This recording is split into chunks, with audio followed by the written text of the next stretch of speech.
afternoon, everyone, and welcome to our webinar, A Look Back at 2018, A Look Forward to 2019. My name is Amanda Armendariz, and I am the editor of Parcel Media. I want to take a quick moment to thank everyone for being here with us this afternoon, and also to the folks at PureBridge for sponsoring this webinar for us and making it completely complimentary to our audience. Before I go ahead and introduce our speakers, I just want to go over a couple of housekeeping items. One, this is a Q&A webinar. We'd love to hear your thoughts and questions, so you can submit those at any time during the presentation using the question box on your screen, and then we will get to as many of those as possible at the end of the webinar. If you have any technical difficulties, the sound's not working, anything like that, you can submit a question in that same area, and one of our staff will be able to help you out with that as well. And then finally, our webinars are archived for a full year, so you can send it to a colleague, you can watch it again, listen to it again, using the same login link that you used today. So with that, I want to just introduce our speakers. Bob Malley is the Managing Director of PureBridge, Inc., the developers of TransStream Enterprise Parcel Shipping Software. And for more than 25 years, Bob has helped thousands of businesses reduce transportation costs and streamline fulfillment with Parcel TMS technology. And he will be joined by Ben Bekich, who leads the global corporate development for WiseTech Global. They are the leading provider of global software as a service for the logistics service provider market. Ben is a successful entrepreneur and business executive with more than 15 years of experience in logistics software. So with that, I'm going to hand it off to Bob and Ben. Thank you, Amanda. I really appreciate that. I guess we'll start off. We have really two areas that we wanted to look at, and that was to look back at 2018 trends that we had actually covered with Parcel Magazine last year, and then to look forward to what we see and what we expect in terms of trends for 2019. So looking back at 2018, we saw the dominant, we'll cover the, what we saw as significant trends, and that was really the rise of omni-channel shipping. We saw, incorporation of technology to address lean shipping needs, and we saw Internet of Things really, start to impact high volume, particularly SaaS parcel shipping operations.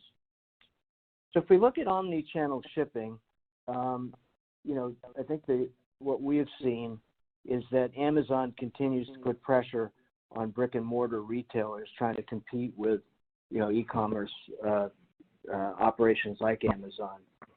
We saw last year that Amazon accounted for over 43% of e-commerce sales, 53% of all e-commerce growth, and 85% of 85 million Prime customers, which represented 38% year-on-year growth. So it's a pretty dominant position in the market. And yet, and they continued to build out their fulfillment centers and 2.3 million packages delivered on Sunday, so they expanded their service capability as well as adding to their network of lockers.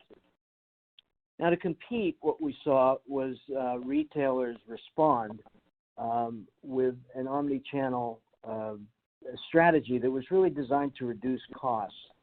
So if we looked at costs, how costs have really risen from last year with respect to parcel, there's a 4.9% increase, general rate increase, which again was 2 times the rate of inflation, which was consistent with the prior year. More delivery surcharges, more special services, oversized increases, increases in return fees, and so forth. So the combination of all of those things resulted in price pressure, cost pressure on retailers and anybody really trying to compete with marketplaces. Pitney Bowes did a recent rate analysis that showed over the last 10 years, UPS and FedEx rates have increased 53%. And, so the writing has been on the wall for, retailers that they had better find ways to, reduce costs while not impacting delivery capability. So, the rise of omni-channel shipping or ship from anywhere and alternative delivery channels has really taken hold. And Amanda, I think you have a perspective on that. Yes, definitely. So as you noted, any retailer who's not Amazon is feeling a lot of pressure to, maintain that customer loyalty and to kind of cut through the noise that is so prevalent in this sphere. And there are a couple ways that these retailers can kind of differentiate themselves and use alternative delivery channels as a way to both cut their shipping costs and increase their customer loyalty. So one example that we're seeing gain more and more traction is ship to store. So obviously that's where someone goes online, Best Buy, Target, whatever, orders their product and has it shipped directly to the store for pickup. So this allows for lower delivery cost on your end because most of the time it's being sent to the store along with things that are going to be sent to the store anyway. So then you can provide free shipping for the buyer. I mean, granted, it's not really free in that you're still paying in some sense to get the product to the store, but in the buyer's perception, it is free shipping. So it may take a little bit longer, 2 days, 2 to 3 days instead of, sometimes with Amazon, you can get it next day. But usually buyers are willing to accept a slightly longer delivery time if the shipping is free. And it's also a good choice for retailers because it allows the option to perhaps, highlight products in their actual stores, thereby potentially spurring more purchases. Someone comes in, they're going to go straight to the customer service desk, pick up their shipment, but while they're there, perhaps they're going to, their eye's going to be caught by a variety of other products, and it could just be kind of a way to add on to their actual online purchase. Some retailers are also doing ship from store. So the product would leave a physical brick and mortar store to get to the consumer's home. And this can also cut down on delivery times since, most of the time the actual store is a lot closer to a consumer's home than perhaps a distribution center or a warehouse is. And it could also allow for alternative delivery options such as couriers or independent delivery drivers, such as Uber. Those can be used and those can also cut down on costs, which is obviously both good for your bottom line and it makes the customer happy.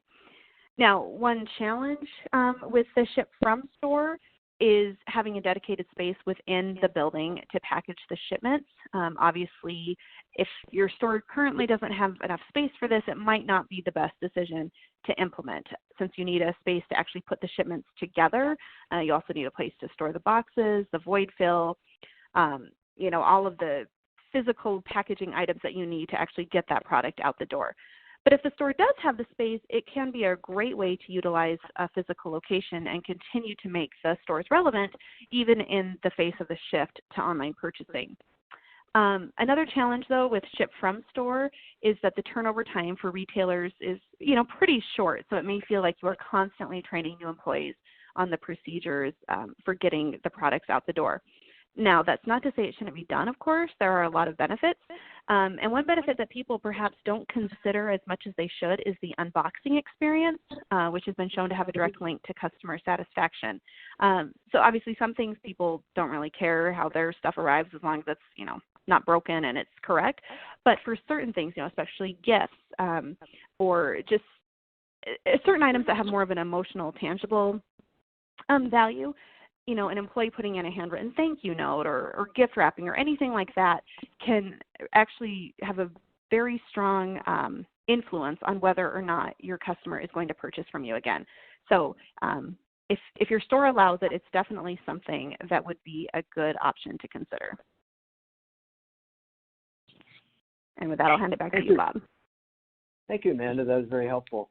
I think one of the challenges with alternative shipping origins is how do you manage all the shipping points on a single platform? So I think 2018 saw parcel shipping point solutions move towards more of an enterprise scope, being able to reach out and touch other points within the enterprise.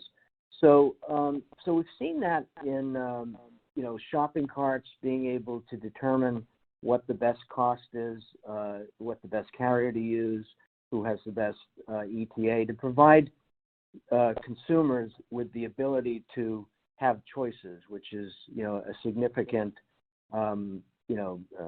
abandonment, a way to avoid abandonment. If they can get the shipping charge and they can get the ETA early on in the buying experience, it's shown that radically reduces abandonment. So having an enterprise platform that can service, the website to be able to present alternatives is key. When it comes to fulfillment, having the ability to fulfill from the fulfillment center using the same platform that determine what the cost might be, having that available to execute weighing, rating, shipping, and tracking for customer service. So you can see that, the touch points become pretty extensive. And that would also, Amanda just described, being able to ship from store, being able to control how, maybe a clerk, a part-time clerk, packs a container is important. So more enterprise systems now are able to provide labels with coupons that will, help the customer experience, have them come back and shop again. Then, of course, returns, being able to provide a one-stop shop on someone's website, so that a e-merchant's website, so that they can create a returns label, schedule a pickup, and track, can all be orchestrated out of an enterprise platform. I guess lastly, and what we're seeing a lot of, and we expect to see more of in 2019, is ship from suppliers, where, I guess the expression is the endless aisle, where if a retailer isn't holding inventory, is there a way that they can extend their inventory to the supplier's inventory to, eliminate stockouts? And, having the ability on an enterprise platform to execute those transactions, create labels, provide suppliers with routing rules, and packing instructions can be very important. So those are the trends we're seeing in omni-channel shipping. The other thing we're seeing, we call lean shipping, which is a term we're using to describe how the industry is moving towards taking the air out of containers. So increased e-commerce volumes are creating a capacity crunch that's putting a premium on carrier vehicle space utilization. All carriers want to cube out their vehicles, get as much weight as they can, so they can charge for it. And what we're seeing is that increasingly those shippers who aren't paying attention to maximizing the density of their shipments are getting charged DIM fees, or space-based rating, which is taking a bite out of e-commerce shipper margins. And what's surprising about this is when making making carrier determinations or making packing determinations, warehouse management systems generally don't take transportation costs into account. They focus mostly on footsteps and pick directions within warehouses, but we think that in the future, increasingly, taking transportation costs into account as a function of how they pack will become more important. In a couple of years ago, the CEO, chairman actually of FedEx, Fred Smith, famously went on a rant in an investor meeting after FedEx, both FedEx and UPS are not able to fulfill all the shipping commitments that they had made because they just ran out of space, and they couldn't keep up with the volume during the holiday peak period. And he really kind of lashed out at shippers who just had boxes that were just way too big for the contents that were being packed. And you can hardly blame them. their job is to make as much money as they can with the assets that they have.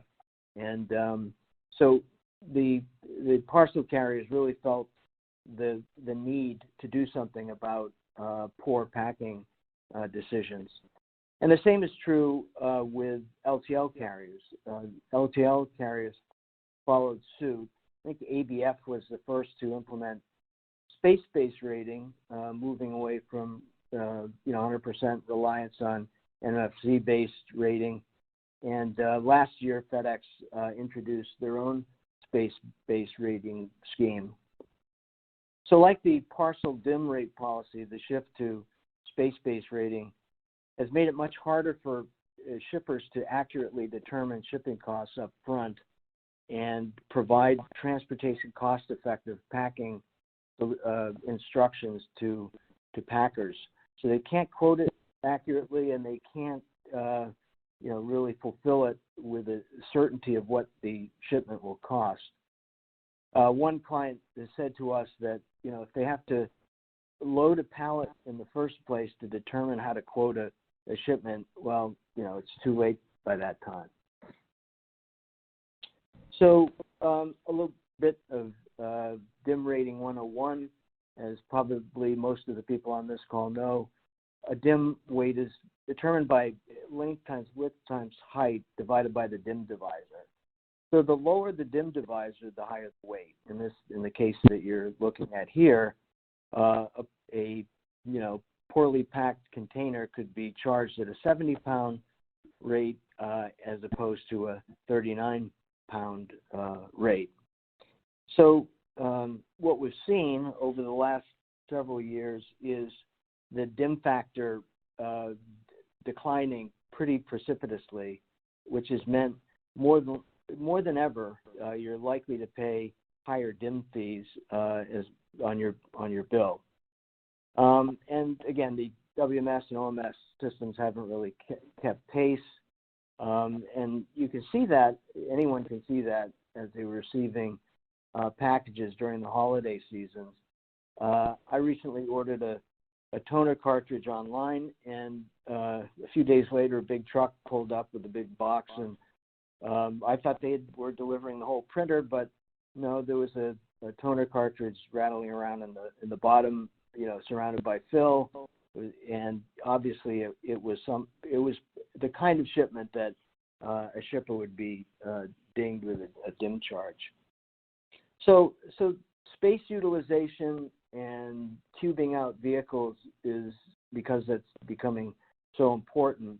In 2018, we saw a shift or an incorporation of advanced cartonization technology to optimize transportation cost-effective packing decisions, not just for cartons, but building pallets and loading containers.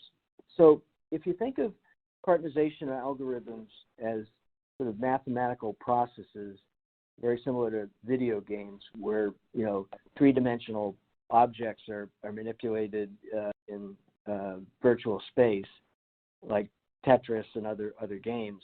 That's kind of how cartonization technology works. It's a set of algorithms that immediately determines, based on SKU data, available container dimensions, carrier rates and DIM factors, and packing rules like lay flat, don't pack with,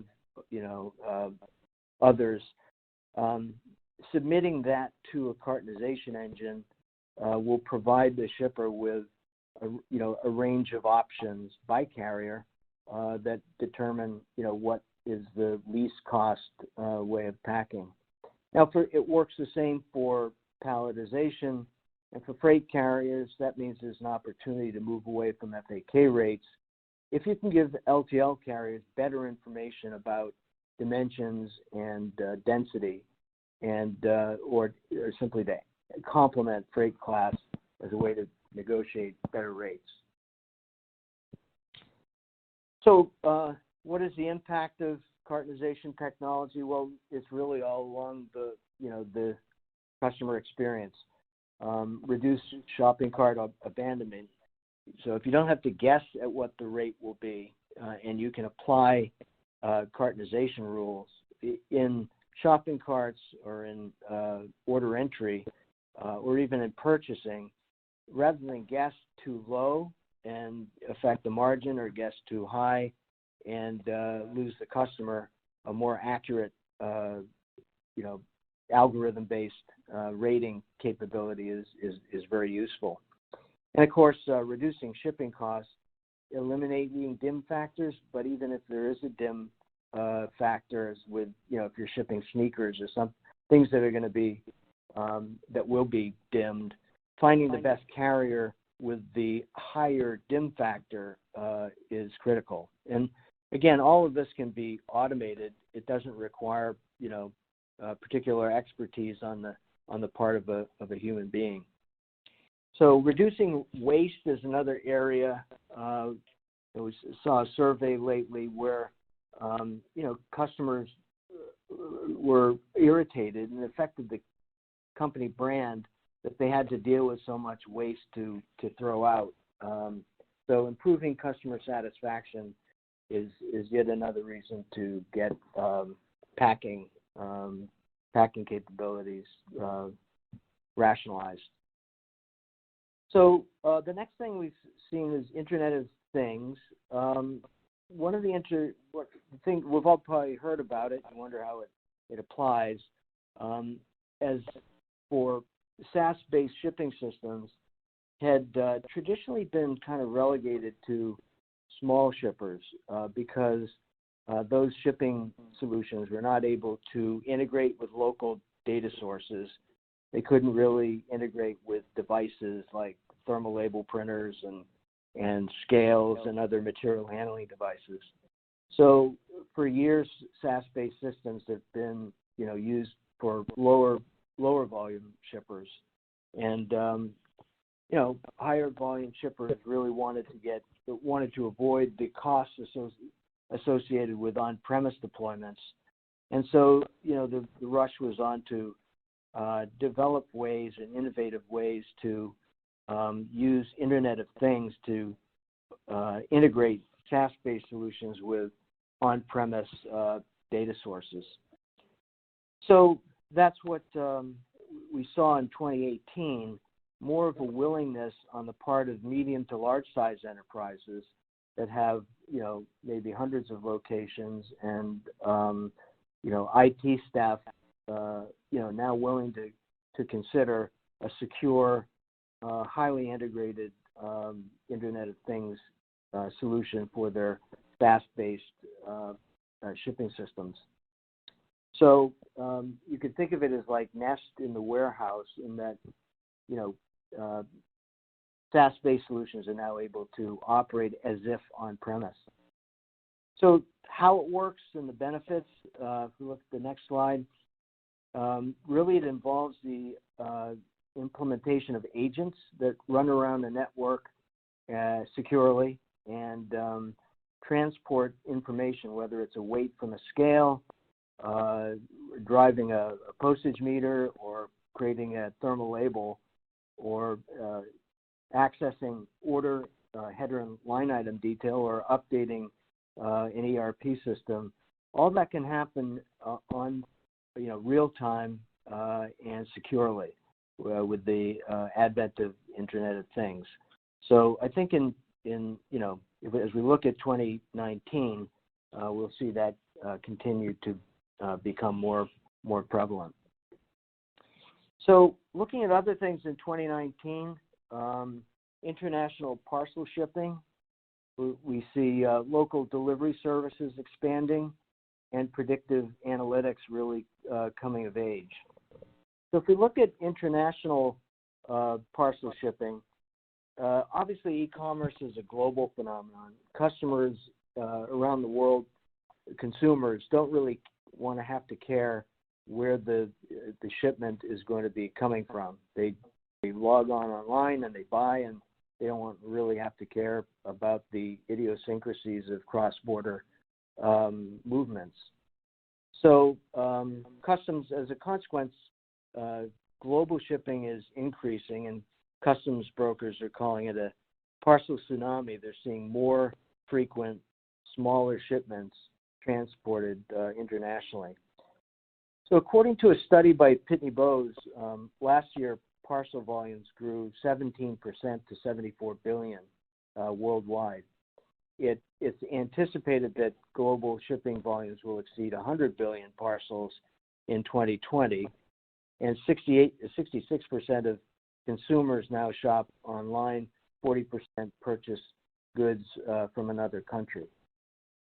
So if you look at some of the countries whose volumes are increasing the most, 28% growth in China to 40 billion parcels. The previous year that had grown by 45%.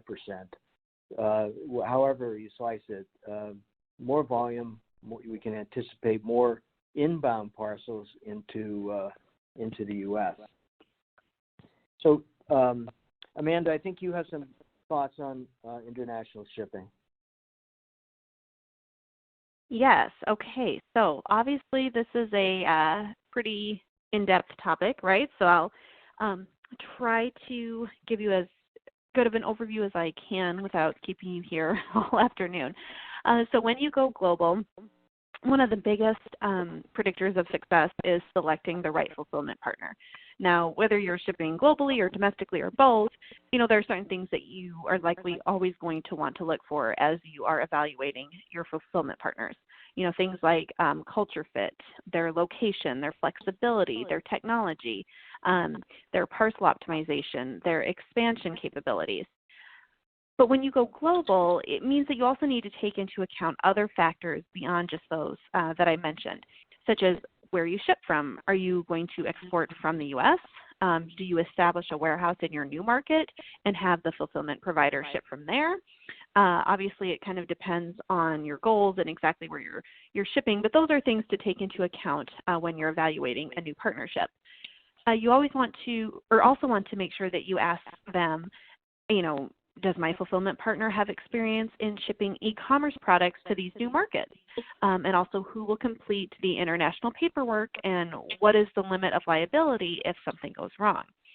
So finding a fulfillment partner experienced with international shipping is very important, especially when you consider how often shipments can be potentially held up in customs due to insufficient paperwork or incorrect information. So knowing what the partner's experience is with customs paperwork and how they can remedy potential delays really becomes a key component of partner selection. And fulfillment partners are especially helpful when it comes to returns, right? That word that most parcel shippers, if not all of them, hate, because returns are tedious whether you're in the U.S. or globally, but obviously internationally adds a whole new dimension to it. So you want to see, does your fulfillment partner, are they able to enable returns in bulk back to the U.S.? Do they perhaps have an in-country liquidation partner? Or do they have relationships with local in-market parcel providers who can help reduce their costs, or help reduce your costs as well? So those are all some key questions and considerations to take into account when you're evaluating a relationship with a fulfillment provider. So the next bullet point is customs and documentation. And again, that's something that would take weeks to go in depth with, but so I'll just touch on a couple of key things that you need to be aware of and just kind of show what exactly you need to have a grasp on as you are expanding your business locally. So, I'm sorry, not locally, globally. One question that shippers often run into is, do I send it DDU or DDP? So now DDU stands for Delivered Duty Unpaid. And now that shifts more of the risk to the buyer, right? So it takes a little bit of risk off your shoulders as the shipper, but it can also present problems since consumers like to get their orders fast and cheap. And shipping DDU often slows down the delivery process because the final carrier has to collect those duties and taxes. So it's not really a good thing when it comes to customer satisfaction. Some carriers can be quicker than others, but still the process is slowed down by the consumer's response or, lack thereof if they're busy, to the carrier. So DDU can be good in that you're not assuming as many risks, but it can not be ideal in terms of satisfying the customer. So now DDP, as the name implies, means delivered, duty paid. And so that's the option that more and more merchants are looking at as they're trying to, make sure that the customer experience is improved on these cross-border orders, since DDP allows consumers to have a more frictionless delivery of their order. However, that also means that the shipper bears the risk of collecting the correct amount for duty and taxes upfront. And in e-commerce models where there are limited SKUs, this model can work great. But if there are a lot of SKUs, then this could become a major task for any organization. So the challenge here, especially, is that a lot of countries change their commodity rules and their regulations on a regular basis. So there are some excellent global trade organizations that can help minimize this impact with their trade knowledge, and then your shipping partner, your fulfillment partner, can also be a great source of information to manage this too. Another roadblock, so to speak, that some shippers run into is tariff classification. When you're shipping internationally, every shipment has to be assigned a tariff classification code, since this is used to assess the rates of duty, determine eligibility for free trade agreement benefits, help monitor the types of goods entering a country, and so forth. So while Canada, the U.S., and Mexico use the internationally recognized harmonized system as the basis of their tariff classification rules, each country maintains a unique coding system that has to be understood and applied to all shipments. So determining that precise code obviously can be difficult, especially since just a slight variation can sometimes distinguish one code from another. But since incorrect classification codes are often a top reason for border clearance delays, it's important to prioritize this part of the process. So those are just a couple of very relevant examples of what shippers need to understand in terms of their customs paperwork and their documentation in order to avoid delays at the border.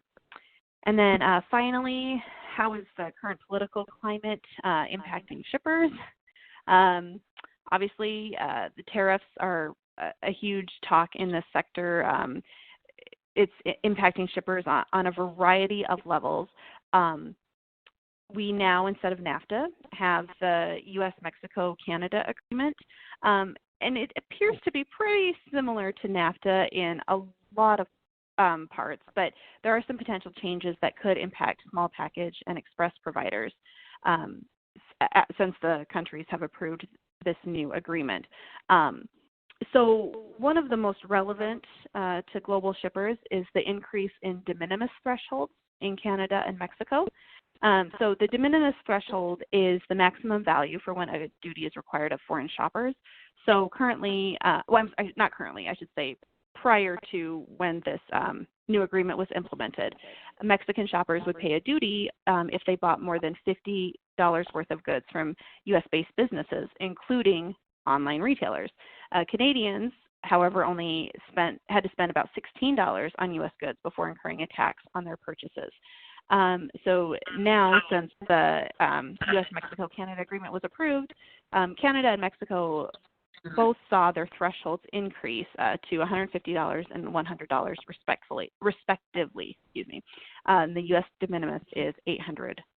So it'll be interesting to see where these discussions and tariffs and the constantly changing political climate will take us. But I think, in my opinion, that's something that we will really want to keep an eye on in 2019.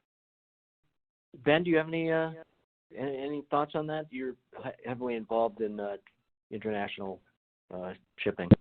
Well, Bob, thanks for having me on this webinar. It's a privilege, and I'm learning a lot. And, it's just really interesting to hear how Amanda's describing everything. What I would say is, if you listen to what Amanda said, you'll hear that for international e-commerce fulfillment, you have many parties that need to get together to complete the fulfillment. So you do have a customs brokerage aspect of it. You do have an international consolidation, the freight forwarder. You do have a warehousing component in the country of origin and the country of destination. You may have a 3PL acting like a 4PL, kind of tying all this together. So when you're selecting your fulfillment partner, you want to make sure that they can handle all these bases. It's different than just domestic fulfillment where you have far fewer parties involved in it.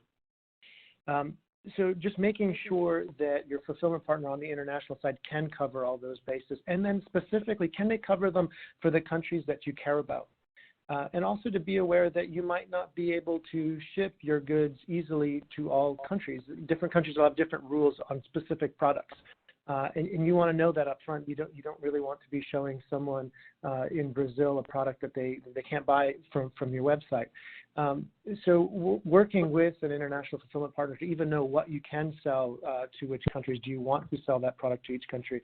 The classifications ahead of time are important if you have a limited number of SKUs. But even if you don't, there's machine learning and other things that can help you make guided decisions earlier.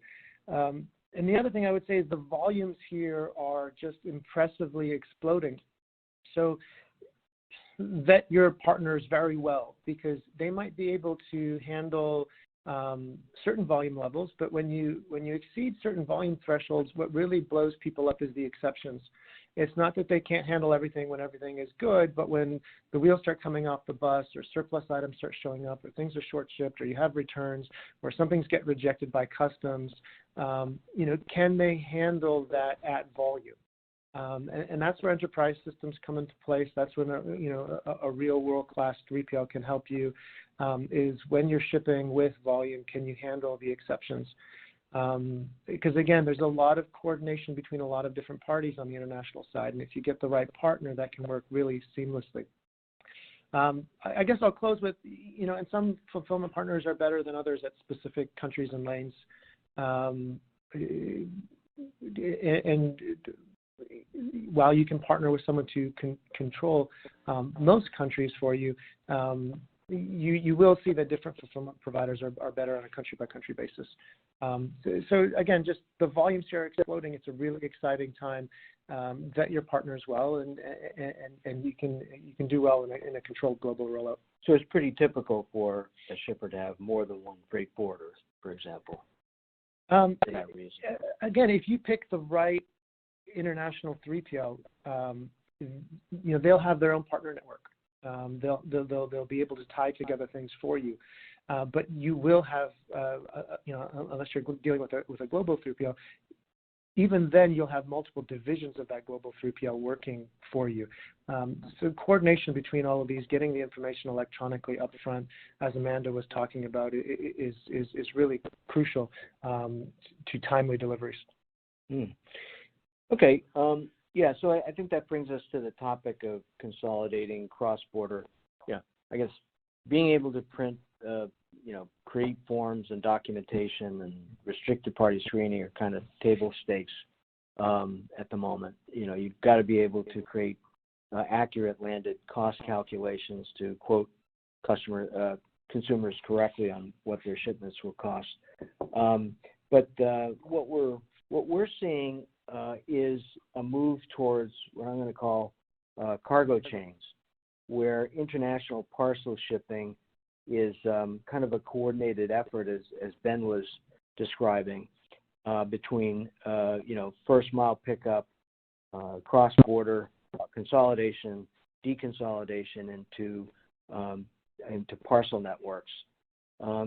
This involves quite a bit of coordination, a global reach.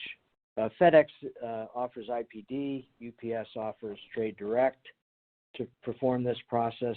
So it's not new, but we see it really seeing the trend increase because there is so much more parcel inbound. So you see 3PLs and freight forwarders like Seiko offering a similar sort of cross-border service, but across multiple parcel carriers. And in the future, Maersk has signaled that they're talking about moving inland and competing with parcel carriers.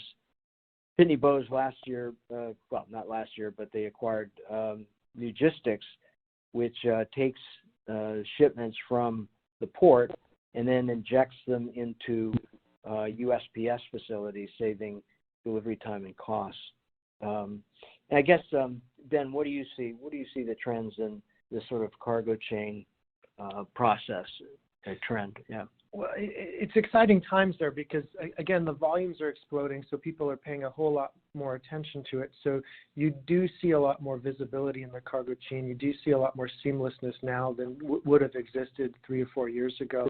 And you do see a lot more actionable data in that visibility so that you can have systems that react to events in an automated way to, again, streamline things. Some of the things that most people don't think about that maybe I could bring up is when you have this cargo chain and you're working with good partners and it is a coordinated effort, you have the ability to bring the label generation, printing, and affixing of the label to the box earlier into the cargo chain. So, for example, you don't need to print the last mile delivery label in the country of destination. You can do that at your facility in the country of the origin. You can do it at your fulfillment partner's facility in the country of origin. You can move that up earlier into that cargo chain, and that creates a lot of efficiencies that are typically non-obvious. And it also gives you a nice tracking number right at the beginning to be able to coordinate everything with. In unsophisticated supply chains, what will often happen is things will come into a warehouse without a unique identifier, or there won't be enough information to have automated processes on it, and each supply chain partner will put their own number on the parcel, and that's not what you want. So I would say the sooner in the supply chain that you can print that last mile delivery label and the more coordinated the whole supply chain is for you, the more effective you can be. And I guess the bottom line of this is that you're able to avoid, line haul into DCs. You're injecting directly into the last mile delivery network, whether it's the Postal Service or whether it's FedEx or in the country of destination. In the country of destination. Right. In the country of origin, you typically get it to some sort of consolidation point for the international consolidation. Right. Thanks, Ben. I guess the next trend that we're following very carefully is the expansion of local delivery services as a natural progression of the increase generally in carrier services. Again, the explosion of e-commerce shipping volumes and omni-channel shipping strategies have created a capacity crunch, and a lot of carriers are moving in. Obviously, over the last 10 years, we've seen USPS emerge aggressively as a competent residential delivery service, and UPS and FedEx themselves partner with USPS to do last mile delivery.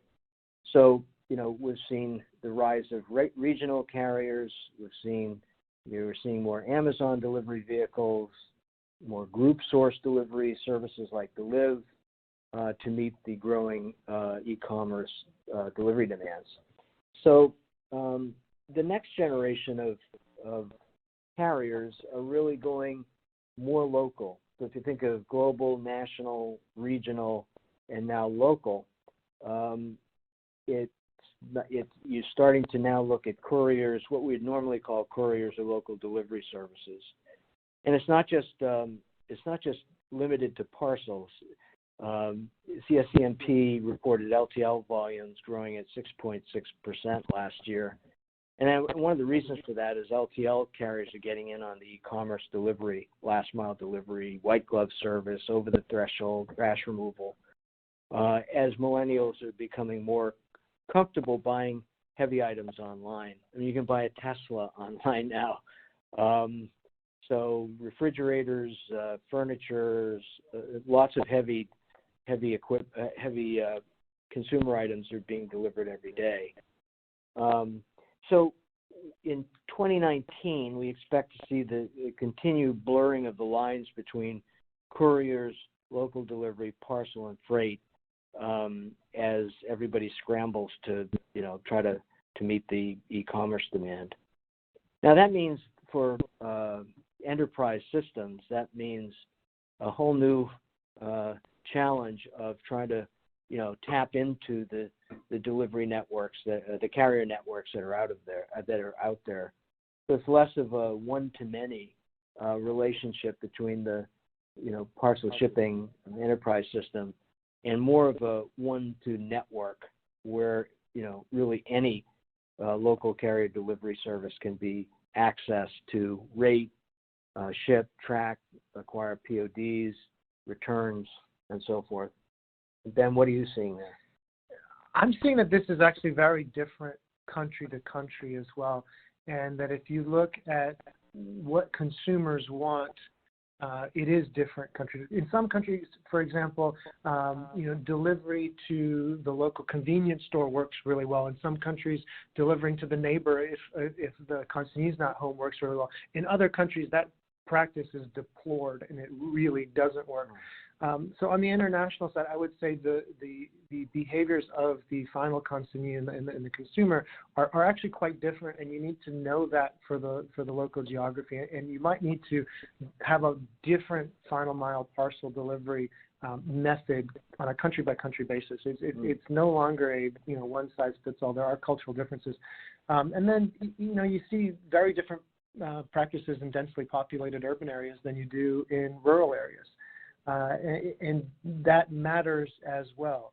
So sometimes, for example, you can get from a 3PL a flat rate for a whole country, deliver anywhere in the country for this rate. But sometimes you're seeing, very different rates based on zip codes for, a fulfilled international cargo chain to different zip codes. So just be aware of what your consumers want in the country you're selling into, and don't assume it's the same as in the country you live in. Thanks, Ben. I think the last thing that we're looking at carefully is the advance of, I'll call it business intelligence reporting dashboards from, I'll call it descriptive analytics to predictive analytics. Obviously, you hear about artificial intelligence, machine learning, and increasingly, those are being applied to logistics, not just to describe what just happened or what is happening, but what will happen. So an example of that we're seeing is in TMS, enterprise TMS systems, the ability to select routes based on historical data. In other words, if rather than choose a premium air service to get it there in 2 days, if a particular destination zip code traditionally has a carrier has been able to deliver it by ground less expensively at an 80% delivery performance. Well, that might be the carrier they want to choose to save money and yet not give up give up on the delivery promise. So being able to use predictive analytics is going to be we see that as really taking root particularly this year, but in years to come.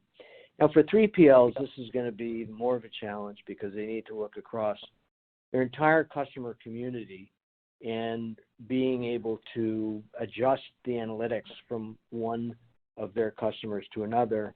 Well, you're going to need a TMS system with more of a federated platform where you can adapt to the individual needs of each 3PL. So those are the three trends we're watching carefully and are going to be heavily involved in 2019. And I guess that takes us to questions. All right, great. Looks like we have quite a few great ones that came in, so I will just get started. All right, so if I can just refresh. All right. Are there enterprise TMS that include include 5 regional carriers and USPS with rating and tracking? Yeah, yes, there are. Yes. All right. I don't want this to be an advertisement, but kind of is. I guess just a quick comment there. People use that TMS term very lightly.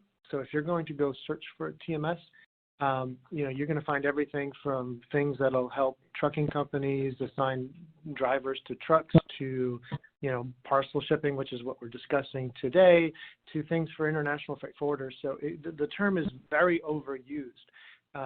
And so a lot of people would look at what's classically called a TMS and go, oh, it doesn't handle parcel well. And I would say that's absolutely true. It was never designed or intended to. So you really want the TMS that was written for your problem set, and knowing that is what that is important. So not every TMS is trying to solve the same problem, is I guess what I'm saying. Good point. Great, thank you. All right, the next question is, what percentage of international commerce applies barcode in country of origin? So this is growing very rapidly, because it's it is the most cost-effective way to do it and the most secure way to do it. I think it's different country to country. I'll give Australia as an example. I would say, now this is not a statistic where we have a study, but by and large, the majority of shipments coming into Australia, which has a very high de minimis, so a very high e-commerce percent, so the de minimis currently is $1,000. I would say the vast majority of e-commerce shipments coming in where they're being real-time fulfilled and not kind of being dropped into warehouse ahead of time do have a label affixed at the country of origin. Now, that doesn't mean that it was affixed at the shipper's location, but it was affixed somewhere before it got to Australia. So there's still room for improvement there, but I'd say in Australia, anecdotally, the vast majority.